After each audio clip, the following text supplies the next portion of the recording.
I already know some people are gonna get offended just by the title of this video, but hear me out. The game reminds me of some of the positives and some of the negatives of Modern Warfare 2019. The graphics are some of, if not the prettiest the franchise has seen, and it feels like a return to form, at least in the sense of the setting the game takes place in. Some people say there's not big enough maps and it doesn't truly feel like Battlefield. I can see where they're coming from. Some of the map sizes feel like Ground War from 2019, which happened to be the only mode I liked on that game. I'd honestly say there's not enough maps in general, but that's just the state of live service games these days. The game's definitely aiming to cast the widest net possible by compressing the skill gap with a few methods, whether that is with the bloom, which I currently believe activates way too soon and should not be activated just because you sprinted into combat, or slid before ADSing when there's already aim sway penalties. I'm sure everybody has a different take on that, but I don't feel like any of your first 10 bullets should be off target if you're aiming perfectly. The aim sway can be annoying, but I can understand it. I would like it toned down, but that's not as big of a deal as the bloom, which is typically to discourage from going full auto for too long and being able to beam at range. I can understand it being implemented to make players be more able to cross areas without smoke grenades, but the current implementation just makes assault rifles feel really bad to use. It seems like the precision stat simply has too much priority in the gameplay mechanics. I think things will feel a whole lot better and players will move around more, including playing the objective more, when they don't feel like they're flipping a coin whether or not their gun is going to be accurate based off how little they were moving before they shot. There's an argument that some of the map design makes for far too many areas for people to just hide and have sight lines that almost discourage them from moving. Then again, Battlefield's always been a really vast sandbox, and it never was a funnel for some players to go to a specific place.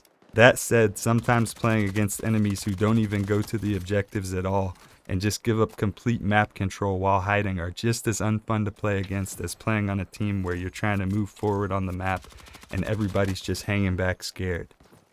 Battlefield has always had people trying to find little cheesy spots, but sometimes people are just in places that don't make any sense with the objective of the game, or if they're chasing kills, they're just in a random ass spot that makes no logical sense. You know, I can't tell them how to play, but I can complain, and I have every right to get irritated. I'm entitled to my feelings. Hearing footsteps on the game feels like RNG. Same thing goes for the weapon bloom, because we've not actually been completely told the way that it works in terms of how does it interact with sprint versus regular running or walking. Does it punish you more the faster that you're going? How much more does sliding before you engage cause spread to kick in? I don't like it because as a solo player it takes away more ability for me to be able to pull off clutch situations. I can't even count how many times I've flanked behind multiple enemies. I'm 5 feet away and the gun just starts shooting lassos around my targets because the game doesn't want me to be aggressive to those stationary players. There was a time earlier where somebody was laying prone behind a car, and because I mantled onto the car and hip fired down into them, nearly barrel stuffing them, the bloom, because of the mantle prior, caused me to lose the fight, which is just ridiculous to me. I had the advantage, I had the angle, they were laying prone, pre-aiming the angle that I just came from before I changed directions. It's just like, geez, I did all this effort just to get screwed over by a mechanic that I can't control. My bad, I should have stayed waiting behind the car pre-aiming. It doesn't feel like something I have full control over because in any given scenario, I might need to slide around a corner to survive, and then I can't just sit there and stand still to re-engage. I'm starting to wonder if having auto sprint on for my movement instead of having to tap a button to sprint is setting me up for failure in terms of the way that bloom is currently implemented. It should definitely tell you in the menu when you're setting up your keybinds and your controls that if you want auto sprint enabled, that it's going to give you worse bloom. That they need to be more transparent with those type of things if they want to have these kind of mechanics in the game. As I said before, it definitely doesn't need to be removed from the game because bloom is good, so somebody can't just sit 200 meters away with the LMG and full auto 200 rounds into your whole team with no penalties. You know, bloom should start kicking in if you have a 30 round AR and you've shot like 17 rounds in a row and you just keep holding the trigger down. That makes sense.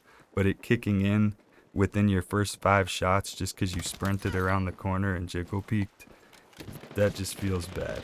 I straight up just don't think the bloom should be tied to the movement because it's a shooting mechanic. That's just the way that I feel. The visibility lowers the skill gap whether intentionally or not. There's so many times I'm in a gunfight and somebody else lets off an explosive or something. Debris is just all over the place and I can't see anything. But maybe I'm spotted or something and I just get beamed while I can't even tell what the hell's going on.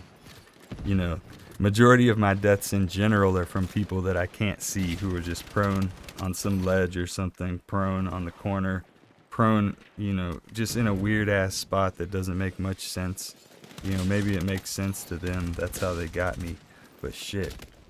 Half the time I play, I'm listening to the game out of PC speakers and listening to YouTube or something off my phone, so I'm not paying full attention, but I'm trying to position myself wisely, and half the time, even if you're butt in the corner, you get taken out by somebody that you can't even visibly see. You know, that's why they have the bloom and everything in there. But I mean, geez, like, fix the visibility and the bloom. Like, even with the bloom, the people that are just laying prone invisible across the map are having no problems with the bloom. Go figure, because they don't move around. They're laying prone or crouching is going to give you the lowest recoil and stuff. When I do play with my $300 in-ear monitors, I hear footsteps maybe 3 out of 10 times if I'm standing perfectly still. It almost feels like certain less important noises have higher priority than the footsteps. I also don't hear tanks very often. They must be electric. I thought that the audio might be my CPU simply needing to get an upgrade for this game, which it does. But I've seen people with top-of-the-line computers have issues as well, so it's not just me. Footstep audio in first-person shooter games has always been hard to get right. It can get good to the point of being directionally clear, but then becomes hard to determine if it's above or below or exactly the distance it is from you. Combine that with a bunch of explosions going on all over the map, and not only do you have a cluttered sound stage, but you also possibly have the sound engine being overloaded and unable to give you that information that you need in time that's most important to you. That would explain when I get footage and I watch it back, and it's like the footsteps play right at the moment that they kill me, or like 50 milliseconds before, like too quickly to react to it, way faster than the fastest humans' reaction times. Other times when it works as intended, I can hear the enemy player coming around the corner and getting closer, unless they're crouch walking or something. But there's just far too many times when somebody sprints up to me and I have no clue, which is part of the reason why sometimes I don't even bother wearing headphones to play the game if I'm just trying to level up a weapon, relax, and not take it serious. I think that's a huge thing about this game. It's designed for entertainment, obviously, and it's designed to have a certain level of immersion, and if you take it too serious, you're going to get annoyed at all the little things that may or may not get fixed over time. Some of them are just going to be intended design, only time will tell. I noticed that the mines, when you're driving the vehicles, they're effectively invisible, at least when I'm in like the ATV or the truck with the turret on the back of it. I think I might have seen the mines like once while I'm in a tank. Every time that I'm in the ATV, I wind up rolling over a mine, and they're completely invisible. Like, when I'm on foot, they have the orange rings around them. When I'm in the vehicle, they're literally invisible in the middle of the road. Same thing with the claymores, you know, they're not really as bad, but it is annoying to go up one of those zip lines and somebody just has it planted right in front of it. Overall, I'm enjoying the game, but I'll definitely enjoy it more with some changes that they hopefully make, especially to the bloom and the spread. Hopefully they make some audio changes as well, but I'm not too hopeful about that, because no game really seems to get that right on shooters, especially with multiple levels of elevation and complexity to the level that Battlefield 6 has. Maybe my audio will improve along with my frames when I upgrade my CPU sometime soon. The way things are going with games lately, I'm going to have to upgrade my whole computer in another year or two. What are your thoughts so far with Battlefield 6 though? Right now I'd give it like a 7 out of 10, but I think just with the right changes and more content over time, it can easily be an 8 or a 9. I think a lot of the changes that people either love or hate about the game are a side effect of modern games trying to cater to a larger audience, which means usually lowering the skill gap. Let me know what you think.